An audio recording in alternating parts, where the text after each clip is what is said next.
అందరికీ నమస్కారం. మా ఛానెల్కు తిరిగి స్వాగతం. దాదాపు ప్రతి భారతీయ కుటుంబ జీవితంలో ఒక రోజు వస్తుంది. ఒకప్పుడు అందరికోసం సంపాదించిన వ్యక్తి నెమ్మదిగా మనం నిజంగా ఇంత ఖర్చు పెట్టాలా అని అడిగే వ్యక్తిగా మారిపోతాడు. పాఠశాల ఫీజులు కట్టిన తండ్రి ఇప్పుడు తన సొంత మందులు కొనడానికి సంకోచిస్తాడు. కుటుంబాన్ని చూసుకోవడంలో తన జీవితమంతా గడిపిన తల్లి ఇప్పుడు తన పిల్లలను మీరు ఎప్పుడు ఇంటికి వస్తున్నారు అని నిశ్శబ్దంగా అడుగుతుంది. మరి అన్నింటికన్నా బాధాకరమైన విషయం ఏమిటంటే తమ జీవితం కష్టంగా మారిందని ఎవరూ అకస్మాత్తుగా ప్రకటించరు. అది నిశ్శబ్దంగా జరుగుతుంది. మొదట జీతం ఆగిపోతుంది, తర్వాత ఖర్చులు పెరుగుతాయి, ఆ తర్వాత వైద్య బిల్లులు వస్తాయి, ఆ తర్వాత బీమా ఖరీదైనది అవుతుంది, ఆ తర్వాత ప్రయాణం చేయడం కష్టమవుతుంది. మరి నెమ్మదిగా ఒక కుటుంబాన్ని, ఒక దేశాన్ని నిర్మించడానికి 40 సంవత్సరాలు గడిపిన వ్యక్తి ఈ సమాజంలో ఇప్పుడు నా స్థానమేమిటి అని ఆలోచించడం ప్రారంభిస్తాడు. కాబట్టి ఈరోజు ప్రతి భారతీయ కుటుంబానికి సంబంధించిన ఒక ప్రశ్నను అడుగుదాం. 60 ఏళ్ల తర్వాత ఒక భారతీయుడికి నిజంగా ఏమి జరుగుతుంది? పదవీ విరమణ నిజంగా జీవితంలో ఒక ప్రశాంతమైన దశేనా, లేక అది మరో పోరాటానికి ఆరంభమా? దాని గురించి చాలా తక్కువ మంది మాట్లాడుకుంటారు. చివరి వరకు నాతోనే ఉండండి, ఎందుకంటే ఈ వీడియో ముగిసేసరికి మీ ఇంట్లో ప్రశాంతంగా కూర్చున్న ఆ వృద్ధులను మీరు చాలా భిన్నంగా చూడవచ్చు. మనం ఈ అంశంలోకి వెళ్లే ముందు మీరందరూ మా ఛానెల్కు సబ్స్క్రైబ్ చేసుకుని మాకు మద్దతు ఇవ్వాలని కోరుతున్నాము. నెలసరి జీతం అకస్మాత్తుగా మాయమైనప్పుడు దశాబ్దాలుగా జీవితం ఒక సాధారణ సూత్రాన్ని అనుసరించింది. పని చేయండి, సంపాదించండి, పొదుపు చేయండి, ఖర్చు పెట్టండి, మళ్ళీ చేయండి. కాని అప్పుడు పదవీ విరమణ వస్తుంది. ప్రతి నెలా వచ్చే జీతం అకస్మాత్తుగా ఆగిపోతుంది. విచిత్రమైన విషయం ఏమిటంటే ఖర్చులు పదవీ విరమణ చేయవు, కరెంట్ బిల్లులు పదవీ విరమణ చేయవు, ఆహార ధరలు పదవీ విరమణ చేయవు, అద్దె పదవీ విరమణ చేయదు, వైద్య ఖర్చులు అస్సలు పదవీ విరమణ చేయవు. అలాగే కుటుంబ బాధ్యతలు కూడా. చాలామంది వయోవృద్ధులు ఎదుర్కొంటున్న మొదటి ప్రధాన సవాలు ఇదే. మీకు వచ్చే క్రమం తప్పని ఆదాయం ఆగిపోయినప్పుడు మీరు గౌరవప్రదమైన జీవితాన్ని ఎలా కొనసాగిస్తారు? కొందరికి పెన్షన్లు ఉన్నాయి, కొందరికి పొదుపు ఉంది, కొందరికి పెట్టుబడులు ఉన్నాయి, కొందరు తమ పిల్లలపై ఆధారపడి ఉంటారు, మరికొందరికి దాదాపు ఏమీ లేదు. గణనీయమైన పొదుపు ఉన్నవారికి పదవీ విరమణ అంటే స్వేచ్ఛ కావచ్చు. కాని ఆర్థిక భద్రత లేనివారికి పదవీ విరమణ అంటే ఆందోళన కావచ్చు. పెన్షన్ ప్రశ్న ఇప్పుడు దశాబ్దాలపాటు పనిచేసి సౌకర్యవంతమైన పెన్షన్ లేని ఒక వ్యక్తిని ఊహించుకోండి. ప్రతి నెలా అదే లెక్క మొదలవుతుంది. ఆహారానికి ఎంత, కరెంట్కు ఎంత, మందులకు ఎంత, ఇంటికి ఎంత, మరియు అత్యవసర పరిస్థితి కోసం నేను ఎంత పక్కన పెట్టగలను?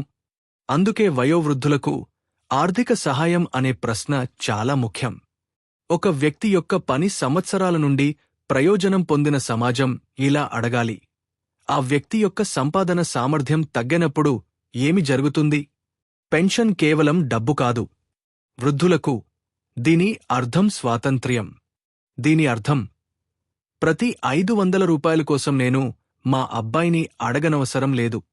నా మందులను నేనే కొనుక్కోగలను, నా కరెంట్ బిల్లు నేనే కట్టుకోగలను, నా నిర్ణయాలు నేనే తీసుకోగలను, మరియు బహుశా అన్నింటికన్నా ముఖ్యంగా నా జీవితంపై నాకు ఇంకా కొంత నియంత్రణ ఉంటుంది. ఆ తర్వాతే అతిపెద్ద ఖర్చు వస్తుంది, ఆరోగ్యం. యువకులకు వైద్యపరమైన అత్యవసర పరిస్థితి భయానకంగా ఉంటుంది. వృద్ధులకు అది ఆర్థికంగా తీవ్ర నష్టాన్ని కలిగిస్తుంది. రక్తపోటు, మధుమేహం, గుండె జబ్బులు, కీళ్ల సమస్యలు, దృష్టి సమస్యలు, వినికిడి సమస్యలు, శస్త్రచికిత్సలు, క్రమం తప్పని పరీక్షలు, క్రమం తప్పని మందులు, మరియు కొన్నిసార్లు ఒక తీవ్రమైన అనారోగ్యం. జీవితకాల పొదుపు ఆశ్చర్యకరంగా చాలా త్వరగా కనుమరుగైపోతుంది. అందుకే వృద్ధులకు ఆరోగ్య సంరక్షణ అనేది విలాసం కాదు, అది ఒక అవసరం. భారతదేశం వృద్ధ పౌరుల కోసం ఆరోగ్య సంరక్షణ సహాయాన్ని ప్రవేశపెట్టింది. ఇందులో భాగంగా ఆదాయంతో సంబంధం లేకుండా 70 ఏళ్లు పైబడిన వారికి ఆయుష్మాన్ భారత్ పథకాన్ని విస్తరించింది. కాని ఇక్కడ ఒక పెద్ద ప్రశ్న ఉంది.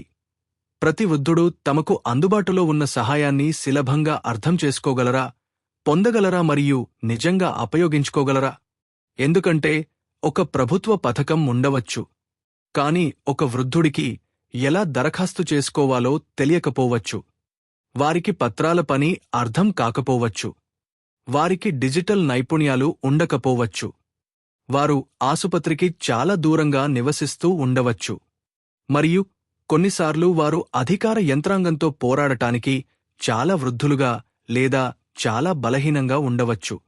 కాబట్టి అసలైన సవాలు కేవలం పథకాలను రూపొందించడం మాత్రమే కాదు, వాటిని ప్రజలకు చేరువయ్యేలా చేయడం. ఆరోగ్య బీమా సంగతేంటి? ఇక్కడ మరో ఇబ్బందికరమైన వాస్తవం ఉంది. మీరు యవ్వనంలో ఉన్నప్పుడు బీమా సరసమైనదిగా అనిపించవచ్చు, కాని మీకు వయసు పెరిగే కొద్దీ మీ ఆరోగ్య సంరక్షణ అవసరాలు సాధారణంగా పెరుగుతాయి, మరియు అది ఒక క్లిష్ట పరిస్థితిని సృష్టిస్తుంది. ఆరోగ్య బీమా అత్యంత అవసరమైన వ్యక్తి బీమాను మరింత ఖరీదైనదిగా లేదా నిర్వహించడం కష్టంగా భావించవచ్చు. అప్పుడు ఆ వృద్ధుడు ఒక భయంకరమైన ఎంపికను ఎదుర్కొంటాడు. నా పొదుపును బీమా కోసం ఖర్చుపెట్టాలా, లేదా తగినంత రక్షణ లేకుండా ఉండే ప్రమాదాన్ని ఎదుర్కోవాలా? ఒక మధ్యతరగతి కుటుంబానికి ఒకే ఒక్క పెద్ద ఆసుపత్రి చేరిక ఆ కుటుంబ ఆర్థిక పరిస్థితిని మార్చివేయగలదు. ఒంటరిగా నివసించే ఒక వయోవృద్ధునికి పర్యవసానాలు మరింత దారుణంగా ఉండవచ్చు. ప్రయాణ సమస్య. ఇప్పుడు ఒక వృద్ధ దంపతులను ఊహించుకోండి. వారు ప్రయాణం చేయాలనుకుంటున్నారు, బహుశా తమ పిల్లలను కలవడానికి, బహుశా ఆసుపత్రిని సందర్శించడానికి, బహుశా ఒక కుటుంబ వేడుకకు హాజరు కావడానికి, బహుశా కేవలం ఒక పుణ్యక్షేత్ర యాత్రకు వెళ్లడానికి. కాని ప్రయాణం ఖరీదైనది. ఉద్యోగం చేసే వ్యక్తికి అదనంగా కొన్ని వందల రూపాయలు భరించగలిగేవే కావచ్చు. ప్రతి రూపాయిని లెక్కించుకునే పెన్షనర్కు అది ఈ రెండింటి మధ్య తేడాను చూపిస్తుంది. వెళ్దాం పద, మరియు బహుశా వచ్చేసారి. అందుకే వయోవృద్ధుల ప్రయాణ రాయితీలు పదేపదే ప్రజా మరియు పార్లమెంటరీ చర్చనీయాంశంగా మారాయి. ఎందుకంటే ప్రయాణ సౌలభ్యం కేవలం పర్యాటకానికి సంబంధించినది కాదు. వృద్ధులకు ప్రయాణం చేయగల సామర్థ్యం అంటే ఆరోగ్య సంరక్షణ, అందుబాటు, కుటుంబాన్ని కలవడం, సామాజిక సంబంధాలు మరియు స్వాతంత్ర్యాన్ని కాపాడుకోవడం. ఒక వృద్ధుడు ఖర్చు కారణంగా ప్రయాణానికి భయపడినప్పుడు వారి ప్రపంచం చిన్నదైపోతుంది. నేను ఇంకా పని చేయగలను. ఇప్పుడు పట్టించుకోని మరో సమస్య వస్తుంది. ప్రతి ఒక్కరూ 60 ఏళ్లకే పూర్తిగా పదవీ విరమణ చేయాలని కోరుకోరు. కొంతమందిలో ఇంకా శక్తి ఉంటుంది, కొంతమందికి దశాబ్దాల అనుభవం ఉంటుంది, కొంతమందికి కేవలం ఆదాయం అవసరం. కాని వారు ఉద్యోగం కోసం వెతికినప్పుడు ఏం జరుగుతుంది? ఒక యజమాని వారి వయసు చూసిన క్షణంలోనే చాలా అవకాశాలు మూసుకుపోవచ్చు. చాలా ముసలివారు, తగానవారు కాదు, అవసరానికి మించిన అర్హతలు ఉన్నాయి. పదవీ విరమణ వయసు మరియు అకస్మాత్తుగా 40 ఏళ్ల అనుభవం ఒక దరఖాస్తు ఫారంలోని సంఖ్య కంటే తక్కువ విలువైనదిగా మారిపోతుంది. కాని సమాజం ఏమి కోల్పోతుందో ఆలోచించండి. పదవీ విరమణ చేసిన ఒక ఇంజనీర్, పదవీ విరమణ చేసిన ఒక ఉపాధ్యాయుడు, పదవీ విరమణ చేసిన ఒక అకౌంటెంట్, పదవీ విరమణ చేసిన ఒక టెక్నీషియన్, పదవీ విరమణ చేసిన ఒక ప్రభుత్వ ఉద్యోగి, దశాబ్దాల అనుభవం ఉన్న ఒక రైతు, ఏ మేనేజ్మెంట్ పాఠ్యపుస్తకం కంటే కూడా వినియోగదారులను బాగా అర్థం చేసుకునే ఒక దుకాణదారుడు. ఈ వ్యక్తుల వద్ద రాత్రికి రాత్రే నేర్చుకోలేనిది ఒకటి ఉంది: అనుభవం. బహుశా అడగాల్సిన ప్రశ్న ఎప్పుడూ ఇలా ఉండకూడదు: ఈ వ్యక్తి ఇంకా ఎందుకు పనిచేస్తున్నాడు? కొన్నిసార్లు ఇలా ఉండాలి: ఈ వ్యక్తి అనుభవాన్ని మనం ఎలా ఉపయోగించుకోవచ్చు? రుణ సమస్య. ఇది అంతగా దృష్టిని ఆకర్షించని మరో సమస్య క్రెడిట్. ఒక వయోవృద్ధుడు చిన్న వ్యాపారం ప్రారంభించాలనుకుంటున్నారనుకుందాం. బహుశా వారు తమ కుటుంబ దుకాణాన్ని విస్తరించాలనుకోవచ్చు. బహుశా వారు తమ ఇంటిని పునరుద్ధరించుకోవాలనుకోవచ్చు. బహుశా వారికి ఒక ముఖ్యమైన ఖర్చు కోసం డబ్బు అవసరం కావచ్చు. కాని ఆర్థిక సంస్థలు తిరిగి చెల్లించే సామర్థ్యాన్ని అంచనా వేసేటప్పుడు వయస్సు ఒక ప్రధాన పరిగణనగా మారుతుంది. మళ్ళీ మనం ఒక వైరుధ్యాన్ని ఎదుర్కొంటాం. ఒక వ్యక్తికి ఇవి ఉండవచ్చు: ఆస్తి, అనుభవం, పొదుపు, మంచి తిరిగి చెల్లింపు చరిత్ర. కాని వయస్సు ఇప్పటికీ ఆర్థిక సహాయం పొందడాన్ని కష్టతరం చేయగలదు. కాబట్టి ప్రశ్న ఏమిటంటే, వయస్సు పెరగడమంటే ఆర్థిక అవకాశాలు వాటంతటా అవే తగ్గిపోతాయని అర్థమా? లేదా వ్యవస్థలు ప్రజలను వారి వాస్తవ ఆర్థిక పరిస్థితుల ఆధారంగా అంచనా వేయాలా? ఇది చర్చించదగిన విషయం. ఆపై కోర్టు కేసులు కూడా ఉన్నాయి. న్యాయం కోసం ఎదురుచూడటాన్ని ఊహించుకోండి. 5 సంవత్సరాలు, 10 సంవత్సరాలు, 15 సంవత్సరాలు. ఇప్పుడు 70 ఏళ్ల వయసులో అలా చేయడం ఊహించుకోండి. 75 ఏళ్ల వయసులో, 80 ఏళ్ల వయసులో. మీరు యవ్వనంలో ఉన్నప్పుడు కాలానికి ఒక అర్థం ఉంటుంది. కాని మీరు వృద్ధులయ్యాక ప్రతి ఏడాది ముఖ్యమైనదే. ఆస్తి వివాదం, పింఛను సమస్య, కుటుంబ వివాదం లేదా ఇతర చట్టపరమైన విషయాలలో చిక్కుకున్న ఒక వృద్ధునికి అంతులేకుండా వేచి ఉండే శారీరక లేదా మానసిక శక్తి ఉండకపోవచ్చు. అందుకే వయోవృద్ధులకు సంబంధించిన కేసులను వేగంగా పరిష్కరించడం అనేది కేవలం చట్టపరమైన సౌలభ్యం కంటే ఎక్కువ అవుతుంది. అది ఆత్మగౌరవానికి సంబంధించిన ప్రశ్నగా మారుతుంది. ఎందుకంటే న్యాయం ఆలస్యమైతే అందరికీ కష్టమే. కాని 70 లేదా 80 ఏళ్ల వయసులో ఉన్నవారికి సమయమే ఒక అమూల్యమైన వనరుగా మారుతుంది. చాలా పెద్దదిగా అనిపించే ఇల్లు. ఇప్పుడు ఒక సాధారణ భారతీయ ఇంటిలోకి ప్రవేశిద్దాం. 20 సంవత్సరాల క్రితం ఈ ఇల్లు నిండుగా ఉండేది. పిల్లలు అటూ ఇటూ పరిగెత్తేవారు. మనవళ్ళు మనవరాళ్ళు ఆడుకునేవారు. బంధువులు వచ్చేవారు. పండుగలు, కోలాహలం, వాదనలు, నవ్వులు. ఆ తర్వాత పిల్లలు పెద్దవాళ్లయ్యారు. ఒకరు బెంగళూరుకు వెళ్ళిపోయారు. మరొకరు హైదరాబాద్కు వెళ్లారు. ఒకరు ముంబైకి వెళ్లారు. ఒకరు విదేశాలకు వెళ్లారు. మరియు అకస్మాత్తుగా అదే ఇంట్లో 4 పడకగదులు ఉన్నాయి. కాని ఇద్దరే మనుషులు. కొన్నిసార్లు ఒక్కరే. ఇల్లు మారలేదు, కాని దానిలోని జీవితం మారింది. అందుకే వృద్ధుల కోసం గృహవసతి అంటే కేవలం భవనాలు నిర్మించడం మాత్రమే కాదు. వృద్ధులు ఇలా జీవించగలిగే వాతావరణాలను సృష్టించడం.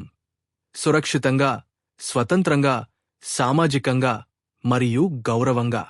ఎందుకంటే ఒంటరితనం ఒక అందమైన ఇంటిని కూడా శూన్యంగా మార్చేస్తుంది.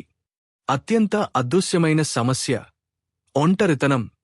బహుశా ఈ విషయం గురించి ఎవరూ చర్చించడానికి ఇష్టపడకపోవచ్చు. ఒంటరితనం. వృద్ధులైన తల్లిదండ్రులకు పిల్లలు ఉండవచ్చు. వారికి మనవళ్ళు, మనవరాళ్ళు ఉండవచ్చు. వారికి ప్రతి నెలా డబ్బు అందవచ్చు. వారికి భౌతికంగా అవసరమైనవన్నీ ఉండవచ్చు. అయినా వారు ఇంకా ఒంటరిగానే భావించవచ్చు. ఎందుకంటే డబ్బు వైద్య బిల్లు చెల్లించగలదు. కాని డబ్బు రాత్రి భోజనానికి మీ పక్కన కూర్చోలేదు. డబ్బు ఇలా అడగలేదు: మీ రోజు ఎలా గడిచింది? మీరు భయపడినప్పుడు డబ్బు మీ చేయి పట్టుకోలేదు. డబ్బు మానవ సాన్నిధ్యానికి ప్రత్యామ్నాయం కాలేదు. మరియు ఇది ఆధునిక భారతదేశంలో మరింత బాధాకరమైనది. మన పిల్లలు వలసపోతున్నారు. నగరాలు మారుతున్నాయి. కుటుంబాలు చిన్నవవుతున్నాయి. పని మరింత కష్టతరం అవుతోంది. మరియు అనేక చోట్ల సాంప్రదాయ ఉమ్మడి కుటుంబం కనుమరుగవుతోంది. వీటిలో ఏది యువతరాన్ని చెడ్డదిగా చేయదు. వారికి వారి సొంత కష్టాలు ఉన్నాయి. కాని పర్యవసానం వాస్తవమైనది. ఎక్కువమంది వృద్ధులు రోజువారీ సాంగత్యం లేకుండా జీవించవలసి రావచ్చు. డిజిటల్ అంతరం. ఇప్పుడు యువతకు చిన్నదిగా అనిపించేది వృద్ధులకు ఒక పెద్ద అడ్డంకిగా మారుతుంది. Smart phone. మనకు ఓటీపీ, ఆన్లైన్ చెల్లింపు, app, website, download, upload, scan. ఒక వయోవృద్ధునికి ఈ పదాలు మరో భాషలా వినిపించవచ్చు. మీకు ఇలా చెప్పారని ఊహించుకోండి. మీ పెన్షన్ వివరాలు ఆన్లైన్లో ఉన్నాయి. యాప్ ద్వారా అపాయింట్మెంట్ బుక్ చేసుకోండి. డాక్యుమెంట్ డౌన్లోడ్ చేసుకోండి. కేవైసీ పూర్తి చేయండి. ఓటీపీ జనరేట్ చేసుకోండి. కాని ఆ వృద్ధులకు ఈ ప్రక్రియ అర్థం కాదు. బహుశా వారి కంటిచూపు సరిగ్గా ఉండకపోవచ్చు. వారి చేతులు నిలకడగా ఉండకపోవచ్చు. వారి దగ్గర స్మార్ట్ ఫోన్ ఉండకపోవచ్చు. లేదా వారు మోసాల గురించి ఆందోళన చెందుతూ ఉండవచ్చు. కాబట్టి జీవితాన్ని సులభతరం చేయడానికి రూపొందించిన సాంకేతికత కొన్నిసార్లు మరో గోడను సృష్టిస్తుంది. అందుకే వయోవృద్ధులకు అనుకూలమైన ప్రజాసేవలకు చాలా సులభమైనది అవసరం: మానవ సహాయం. కుటుంబ ప్రశ్న. ఇప్పుడు మనం ఒక ఇబ్బందికరమైన విషయం గురించి మాట్లాడుకుందాం. వృద్ధులకు ఎవరు బాధ్యులు? ప్రభుత్వమా? సమాజమా? కుటుంబమా? వ్యక్తా? సమాధానం బహుశా అందరూ. కుటుంబాలకు బాధ్యతలు ఉంటాయి. ప్రభుత్వాలకు బాధ్యతలు ఉంటాయి. సమాజాలకు బాధ్యతలు ఉంటాయి. మరియు వయోవృద్ధులు సాధ్యమైనంతవరకు ఆర్థికంగా మరియు సామాజికంగా స్వతంత్రంగా ఉండే అవకాశాలను కలిగి ఉండాలి.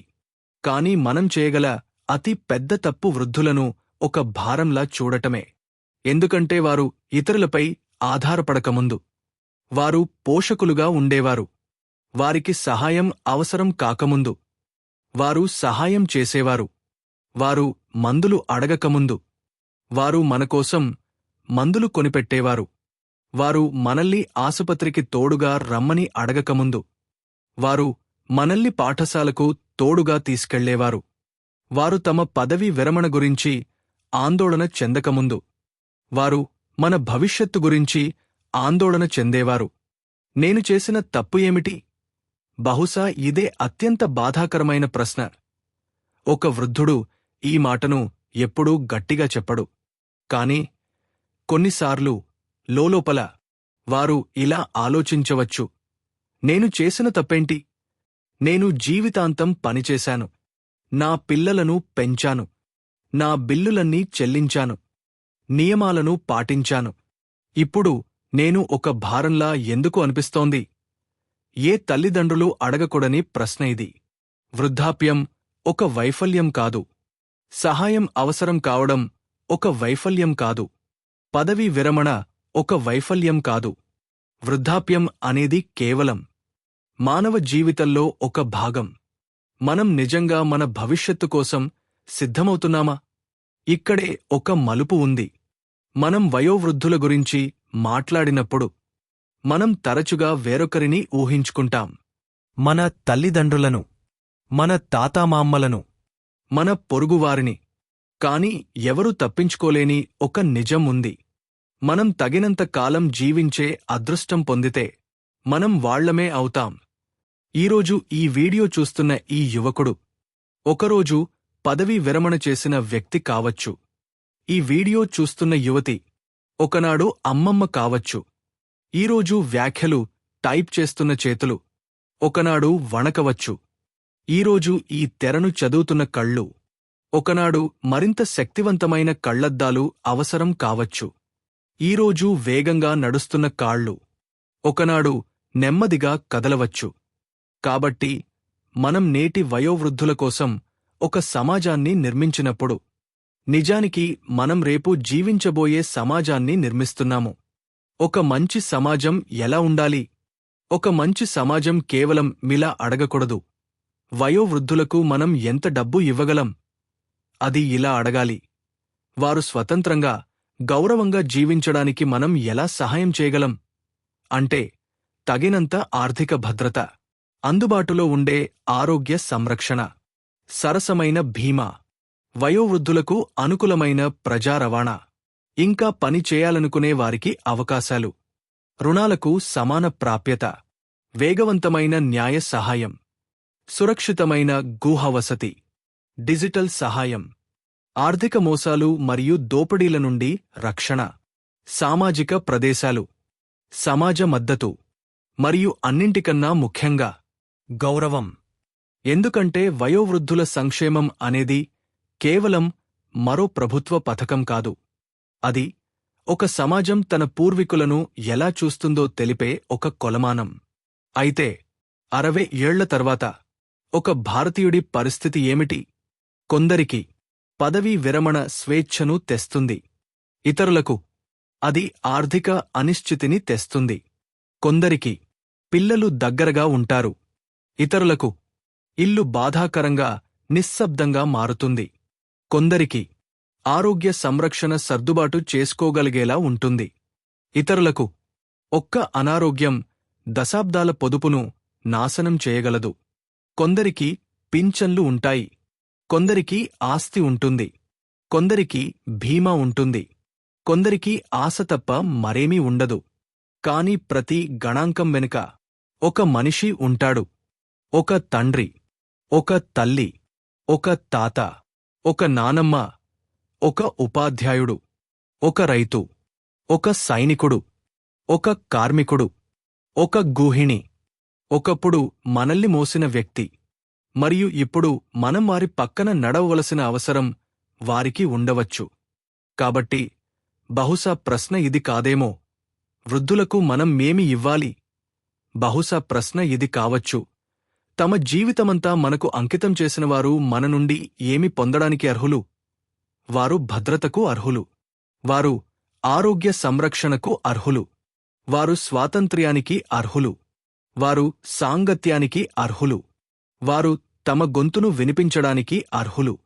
మరియు అన్నింటికన్నా ముఖ్యంగా వారు గౌరవానికి అర్హులు. ఎందుకంటే వారి ముఖాలపై ఉన్న ముడతలు బలహీనతకు సంకేతాలు కావు. అవి జీవించిన జీవితానికి రికార్డులు. ప్రతి నెరిసిన వెంట్రుకకు ఒక కథ ఉంటుంది. ప్రతి పాత ఫోటోలో ఒక త్యాగం ఉంటుంది. మరియు ఒక గదిలో నిశ్శబ్దంగా కూర్చున్న ప్రతి వృద్ధుడు ఒకప్పుడు యువకులే, మనలాగే.